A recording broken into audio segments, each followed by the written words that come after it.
Okay, so okay, so welcome us back to obviously another video, like I did say before I did start the other video, that I was going to be showing you what we're going to be getting in Star Wars Battlefront 2. Now, before I do start this video, I just want to say that I did not do this video.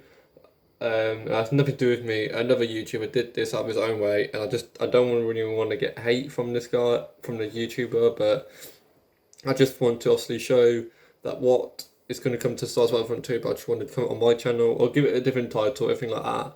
But I just want to show it from obviously my perspective, obviously on yours as well. I will leave a description for his channel description down below so I can give him some credit as well for this video. But without further ado, let's get into the video.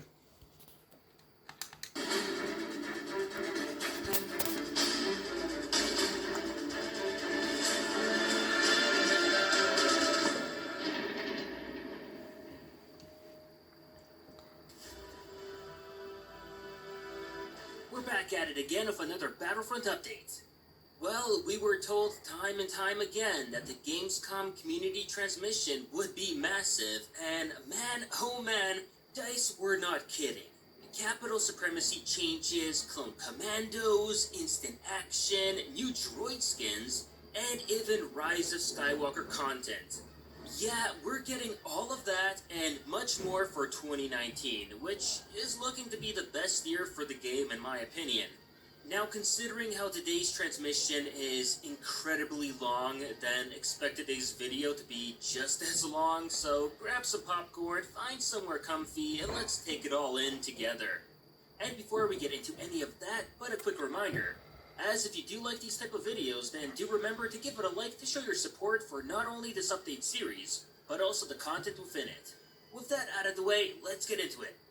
Starting out of the Gamescom community transmission, which actually talks about the August update first and then the September update a little later. But hey, remember those Capital Supremacy changes I told you about to expect? Well, they're going to be rolling out on August 28th when the update hits. The first change DICE has made to the mode is actually to the capital ship phase, which should spice things up quite a lot. The assault on the capital ship will still continue to have two sub-phases, but both are now evolving. This time, once you've breached the enemy ship, you have 5 minutes to destroy it before the action returns to the ground. In order to destroy the ship, you must capture one of the two available command posts located on the ship. If you succeed in that, then your team will gain an additional 5 minutes and be able to fire on the enemy target. Any damage caused to the enemy target will be persistent, meaning even if you fail in destroying the target fully, you can pick up right after where you left off in later assault attempts. Next, DICE are changing the capital ship phases to be based on a timer. This means that the attacking team will now have a 5-minute window to destroy the generators. Once the time runs out, the battle will return to the ground phase. Oh, and yeah, there's also going to be some minor visual edits happening to Capital Supremacy 2, as DICE will be implementing some new changes to the artwork within the ships themselves. Which I'm not really sure why, because the interiors of the capital ships already look pretty good, so I'm really curious to see what DICE will be trying to improve there. But if you think that's it for Capital Supremacy, then no way, not even close.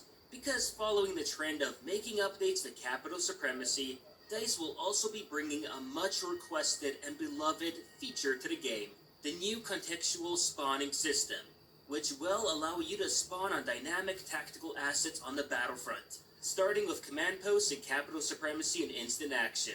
So basically say that once you've been defeated in battle, you're going to be presented with the usual squad spawn menu as normal. But this time around, alongside your squad members, you're also going to be presented with a list of command posts to spawn onto as well. You're going to be able to spawn in any command post that your team is in full control over, which will spawn you close to the command post but at one of the preset spawn locations. If, however, the command post is contested but under your team's control, then you will spawn just a little further away from the command post at one of the preset spawn locations. Of course, you're not going to be able to spawn on the command post if it's under the enemy team's control, even if your team is contesting it, or if it's just a neutral command post that no one has captured yet. So yeah, by the sounds of it, it's not exactly gonna be like the command post spawning that we all remember from Conquest in the original games, but still close enough. And really, this is the type of feature that should had really came out of the mode on release. DICE, of course, were stubborn at the time and didn't listen to us, but I'm glad they finally came around, and are now letting us spawn near command post locations than just on teammates. I wasn't expecting such a major change to capital supremacy like this to happen, but boy, will this make the mode so much more fun to play. In addition to this, both the Separatist Dreadnought and the Republic Venator will become playable maps for Heroes vs. Villains mode.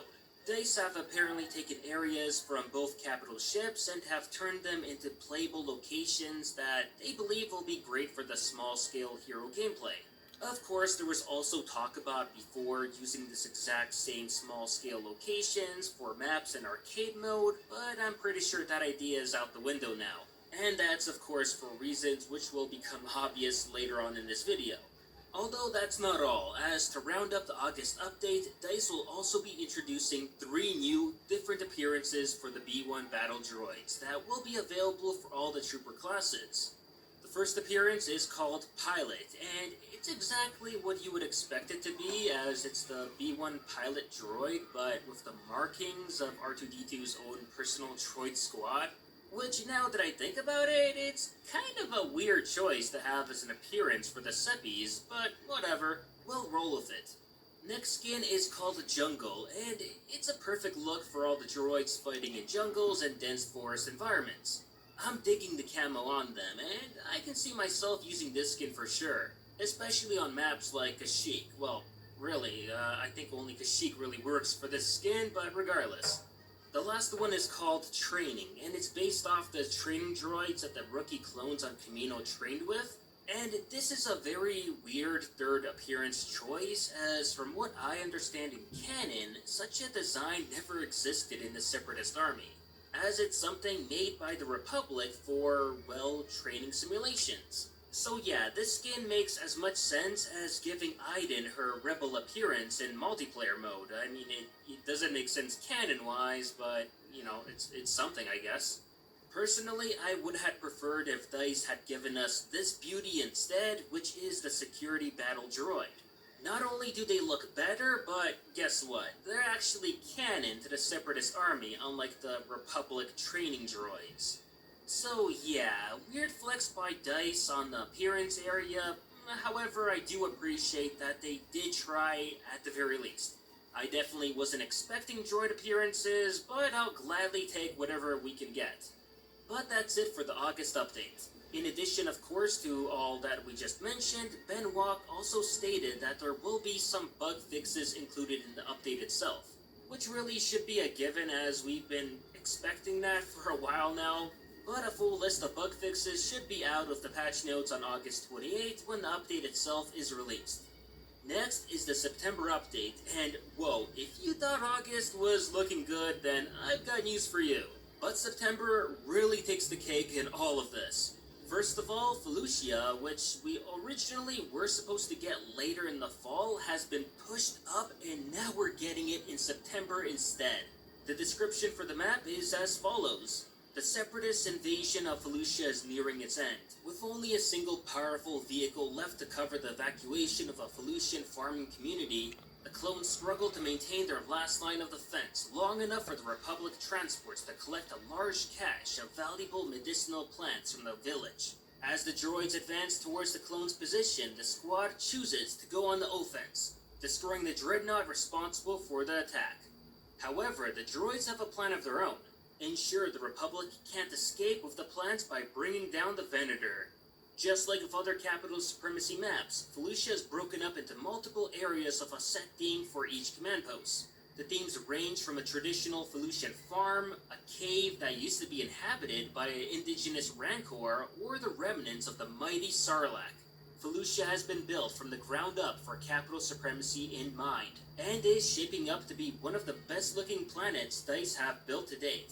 And by the sounds of it, it's clear that the Felucia map is taking cues from the Clone Wars TV show by including the Felucian farming communities, As well, if it's surprisingly the Force Unleashed, as there is a Sarlacc on Felucia in that game. And well, it's the only time we've ever heard or seen of a Sarlacc on Felucia. So it's safe to say that in that case, there must be some Force Unleashed fans in the DICE dev team. Next in September, we're also getting a new PvE online mode that DICE simply call it the co-op mode. In this mode, you're going to be teaming up with 3 other players online for a large-scale PvE adventure. You can choose to play as either the Galactic Republic or the Separatist Alliance and partake in massive battles on all 5 Clone Wars planets in Battlefront 2. Depending on what faction you've selected, the experience on each planet will be different. For example, the Druid army will be invading the planet of Naboo, while defending if the battle moves to Geonosis. If you decide to play as the Grand Army of the Republic, then the roles will be reversed on each planet. In co-op mode, all troopers, reinforcements, vehicles, heroes, and villains will be available to play. However, the same is true for the AI, as the new AI system introduced in Capital Supremacy has been expanded upon to also feature vehicles, heroes, and villains in co-op mode. And yeah, you heard that right. Hero AI will finally be making its way to the game. We've talked about that for quite a bit on this channel, and it's about time we'll be getting to see the hero bots in the game. And in case anyone is worried, then Ben has also confirmed that the hero AI will be making use of all the hero abilities. So it's going to be really close to facing human players offline, which is great to hear, but I'm still very curious to see how well the hero AI will actually play. As for the co-op mode itself, well, by the sounds of it sounds almost exactly like Combined Arms mode from Battlefield 5, as I speculated in my last video.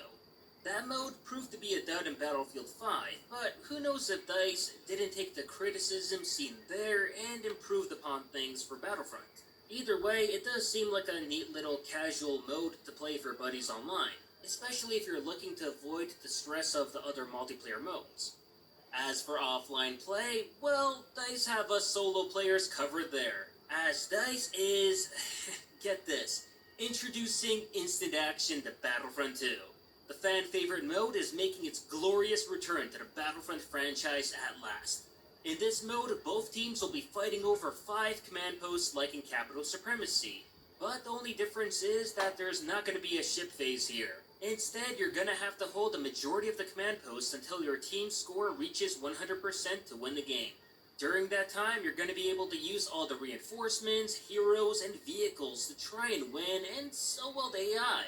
Instant action is basically going to be that large-scale conquest mode that we all heard about from all those leaks from some_info last year. And what can I say? It feels so good to talk about this now finally coming to the game. Especially all those viewers that have been with this channel since the beginning, then you will remember I was one of the biggest advocates of offline play for Battlefront 2. Back in 2017, the future of offline play was, rather bleak, almost non-existent, and honestly, who would have thunk it? That in 2019 we're now getting instant action, which will not only satisfy the offline players immensely, but also add to the game's longevity, especially when the game's servers one day will die. That's something that online players don't really think about and understand the importance of this mode. Instant action was what kept the original games still playable when their online servers went out. So yeah, I'm very happy to see that now this game will also have a life once its multiplayer one day eventually ends. However, and yeah, there is a however here, but I am a little worried that DICE never mentioned the word split screen during the whole transmission. As if they somehow forgot to make instant action split screen compatible on consoles, I'm not sure. If that was the case, then that would be a major fail on their part. Now, of course, I'd love it if the PC version also had a LAN or a private match mode enabled too, but I can imagine that taking more time to do than a split screen on consoles. Either way, I do hope that this does get cleared up eventually soon. Oh, and yeah, before I forget, if you haven't noticed yet, instant action was originally supposed to be included in the August update, but has now been delayed to the September update. Which honestly isn't that bad, considering the amount of times Capital Supremacy kept getting delayed before, At the same time, I think Felucia getting moved up to September does make the instant action delay feel less painful. I mean, it's not great, but not terrible. And next for September, we've got the, well, I hate to tell you I told you so, but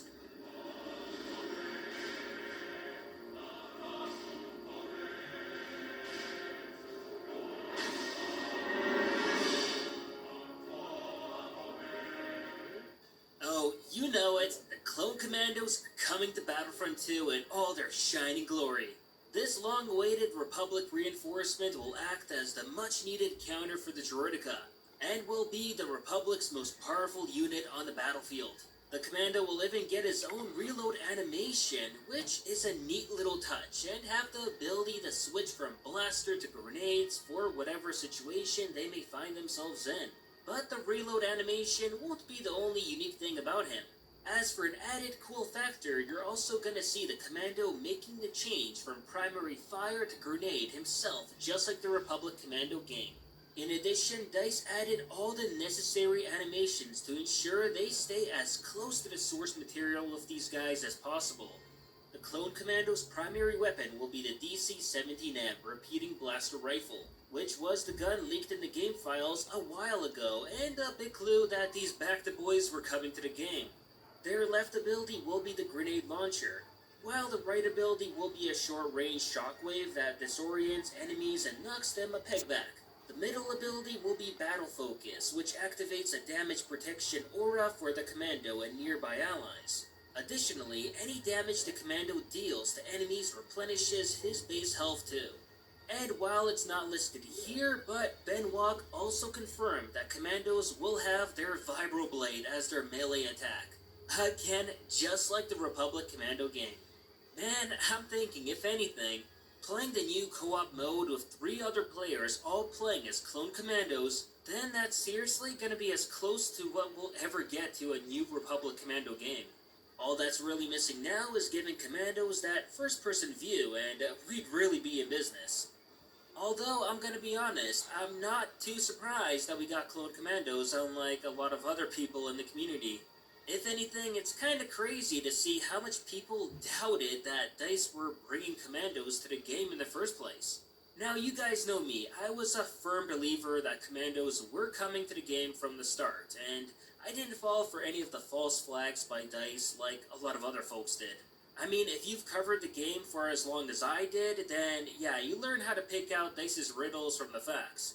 Which I countlessly, time and time again, had to explain to people not to look too much into DICE's riddles, as we had a whole list of evidence, leaks, and teases that was well enough to tell us that Commandos had to be coming.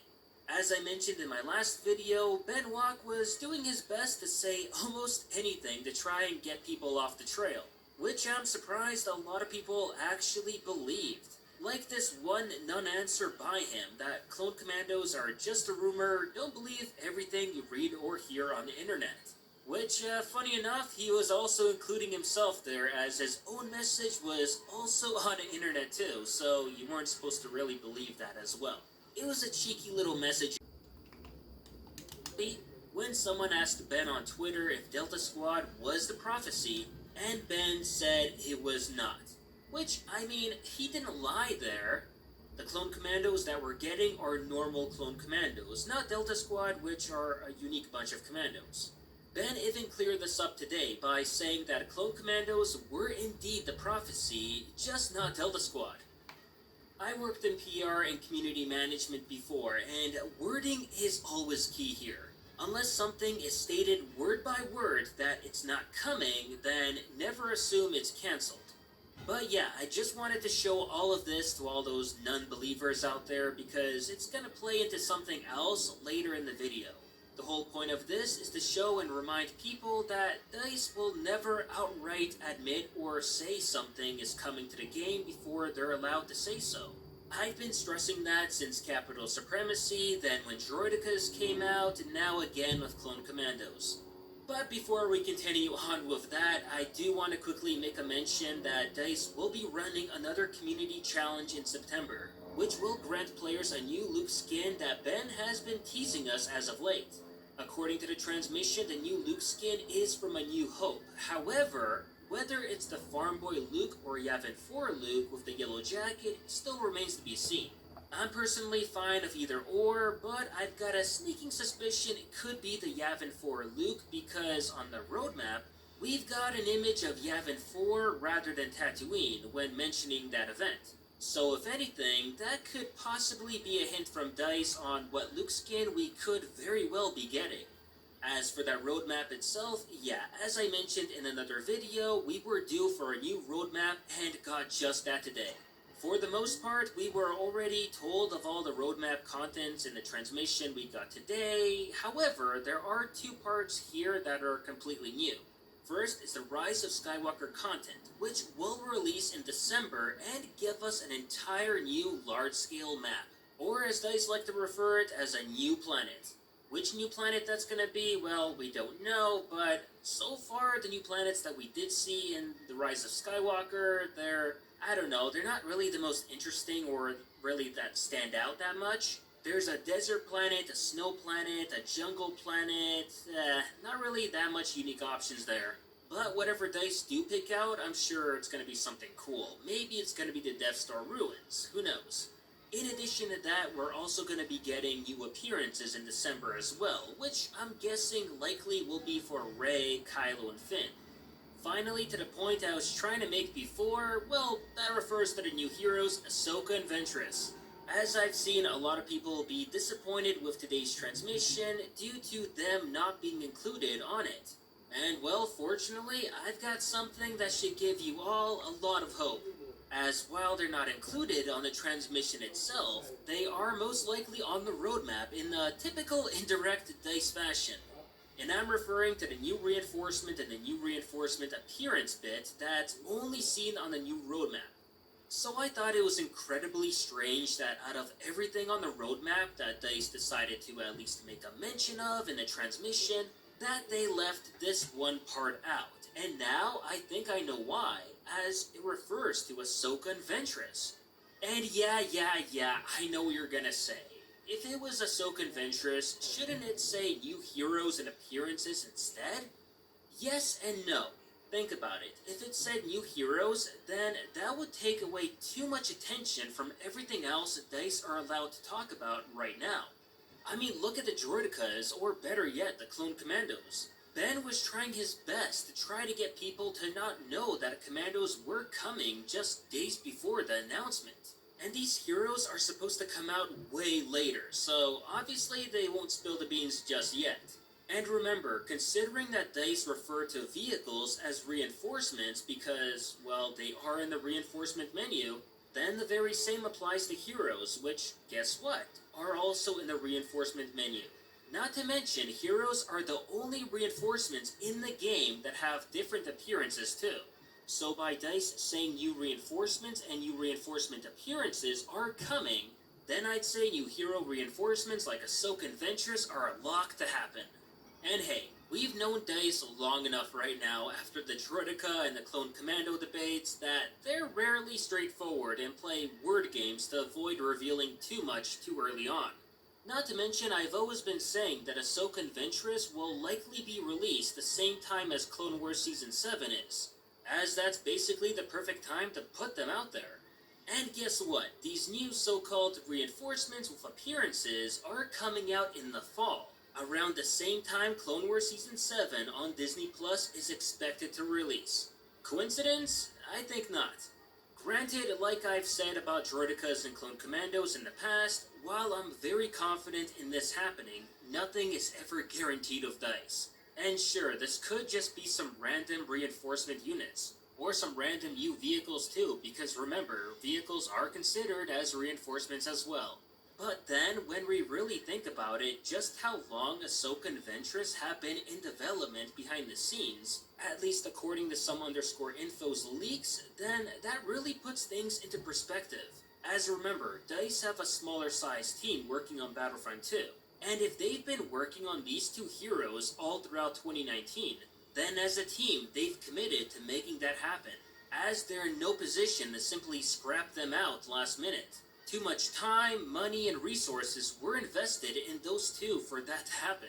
And let's face it, Clone Wars Season 7 coming out is big news. To the point, the Battlefront 2 team themselves even attended the announcement for it back at Star Wars Celebration, which Dennis Brandville himself even teased in saying that they've got some work to do after witnessing the trailer for it. And Kevin Johnson, who works for EA, even posted a gif of Ahsoka to boot too. Now, I'm not forcing anyone to completely believe in all of this, but rather for you all to make up your own minds and just remember the facts. That, just like with Droidicas and Commandos, the list evidence of Ahsoka and Ventress is rather large. And DICE, well, we all know how they could be with their riddles and false flags, especially for something that hasn't even been announced yet. They like to keep things under wraps as long as possible, even though they do like to throw out little teases now and then. And last but not least, people were also disappointed about new weapons not getting mentioned in the community transmission today, with one person on Twitter asking Dennis Brandville about it. And Dennis's answer to it, however, as you can see, definitely wasn't what people were expecting, and as you can assume, the comments directed back at him weren't exactly the kindest on the internet. So sadly, it still looks that, at least on the new weapons front, that DICE are unsure on how to deliver them to the game, at least in a way that would make all players happy. But that'll do it for this Battlefront update. As always, if you enjoyed this video, please like it, share it. Okay, so that'll also be it for the video. I hope you all enjoyed it, and like I said before, please do not hate me for this video. I know this person made it, but I will literally give him a shout out because he deserves some credit for this video. Now, if he does see this somehow, however, I did not mean to like ruin your reputation or something like that. I just wanted to show my viewers what is coming to Star Wars Battlefront 2. So if you all enjoyed it, make sure you do thumbs up, share and subscribe, and I will see you guys later. Peace out, take care guys, and bye bye.